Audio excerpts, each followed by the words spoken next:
Irvingman, Irvingman, watches shows sitting on his can. Tells a story, tells a joke, monetizes cause he's broke. Look out, here comes the Irvingman. Hello! Hazel is on vacation, so Marv the Martian is sitting in for her. Now, he's a little out of it and he's wearing that donut collar because he just got fixed. And so he is, he's healing. He's doing great. But he has a big brother named Zim, and the two of them really like to roughhouse. He's not supposed to roughhouse for at least another week. So, here we are. And as I say, Hazel is on vacation. So, my new co-host, Marv the Martian. Welcome him. I know I've said many times in the course of this season that we've given up and really don't care as long as we get something on film and get paid. Today's episode may be the ultimate proof of that.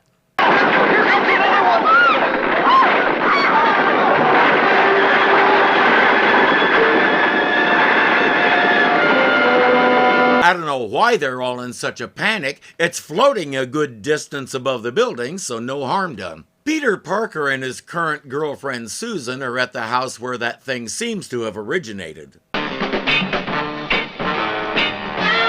Wow, isn't it thrilling, Peter? I feel just like a burglar. Make it a detective, Susan. Those rollerball balls seem to originate from here. Unless we can stop them, the city's missile site is certain to be flattened.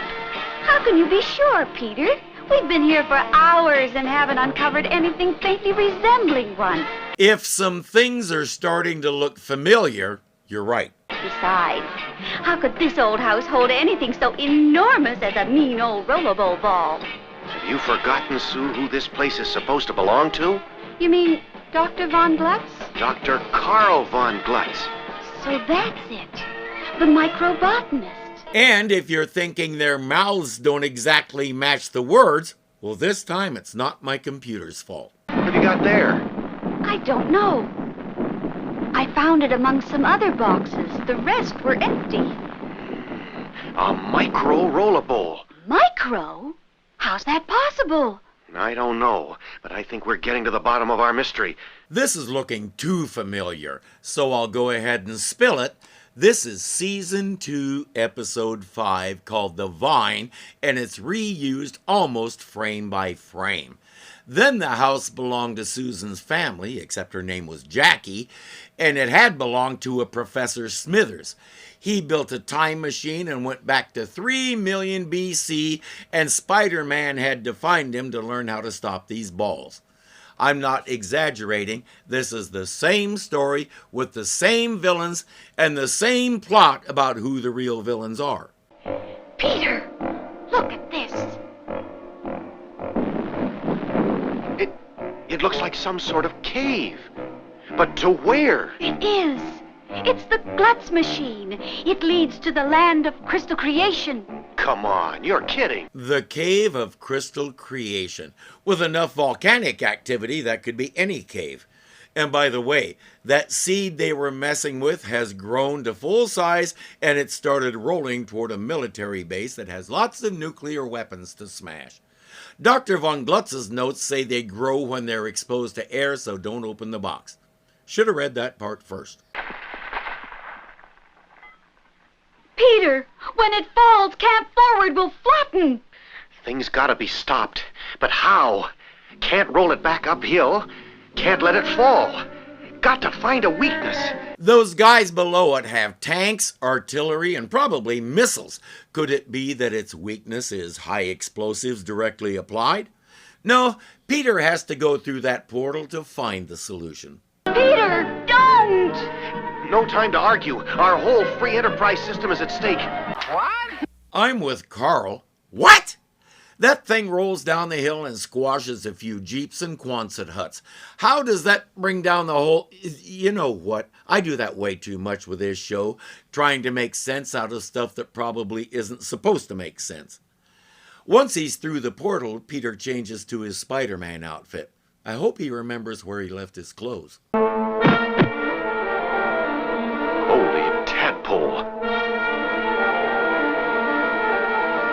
Same giant frog from season 2, episode 5. All they did was change the backgrounds. Spidey deals with it the same way he did before and moves on. Next, he gets a bonk on the head and finds himself in this spot. What hit me? Well, at least I guess we're going to town. But this is hardly what I'd call warm hospitality. Same blue monkeys, same pole they're carrying him on. But instead of taking him to Professor Smithers, they take him to their own leader. Same stone city, slightly different surroundings, and possibly going for a Dutch angle, though why is anybody's guess. My name is Veggio. Who are you? Why do you intrude on our domain? I am Spiderman, an Earthling. I've come... Earthling, I should have you hanged. You Earthlings have been responsible for the ruination of Vegeton lands. I don't know why that doesn't surprise me. We humans have a tendency to screw up everything we touch. But in this case, Dr. Von Glutz was playing with his plants and realized that the rolling pods thrive best in extreme cold. So he built a nuclear reactor and froze their city so he could grow his posies. No wonder they hate humans. Spider-Man says, I know of the person who did this. I've come to take him back to my world. Veggio says, in that case, go ahead. There lies Summit City, our former home. Years ago, when Karl von Glutz stumbled on it, we took him in. We, as all other high forms of life in these labyrintized caverns, are vegetons, creatures of pure plant life. All the kindness they showed him didn't mean anything when he found the pods. They'd like to go home, but their bodies are super sensitive to the cold and nobody's invented long johns yet. So they're hoping Spider-Man can fix this. Remember the guards, the giant gate, and all that from the season 2 episode? They're all here. Change a color here and there and presto, you have a new episode.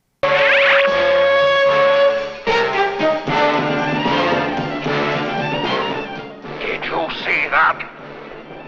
Sound the alarm! There's an animal invader in our midst. It must be destroyed! Yep, they're here too.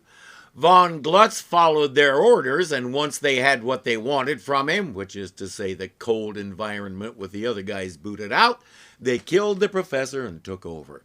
Spider-Man has to disable the nuclear reactor to defeat them.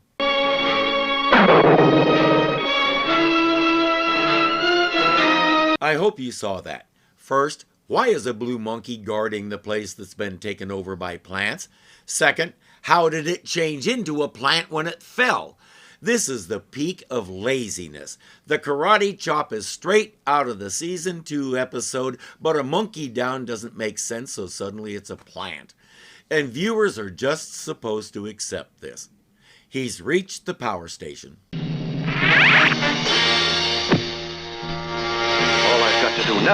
All he's got to do now is figure out where the handle went because it was there a second ago. By the way, it's a trap. They capture him and put him in the arena with Goliath. Holy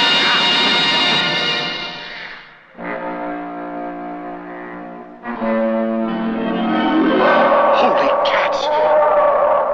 Yep, he's also in this. The gang's all here. Spider-Man defeats him the same way he did before by webbing him up so he can't move. Now, you may recall that in Season 2, Episode 5, Spider-Man had to find some pure radium to stop the pod, and the only source was the eyes of a big idol. When Spider-Man pulled the radium out of the idol and swung away with it, the plants all wilted.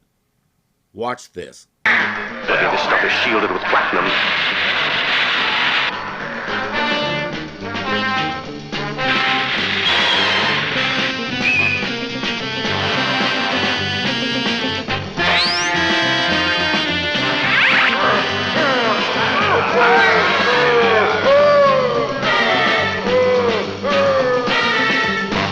Same stuff, different background. The blue guys have their city back. The Ice Age is over.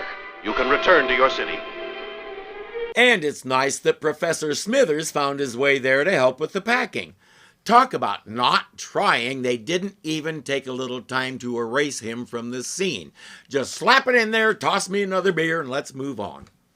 Back through the portal and hope he's in time to stop that seed pod. It's nearing the missile warhead! Everyone, evacuate! Evacuate! You're a little late, dude. Here's a crazy idea. Shoot it!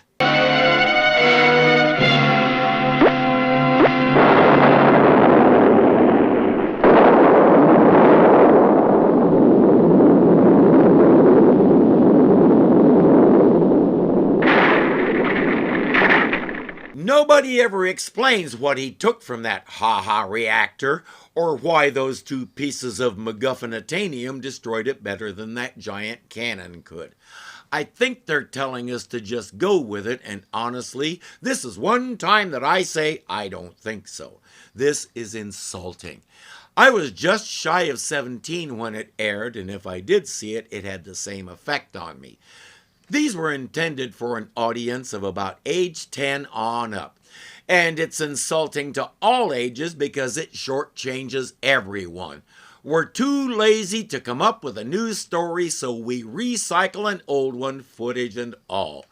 We don't care about blunders like a monkey turning into a plant or a mystery human appearing at the end. We know the show is about done, and we just don't give a hoot and a holler.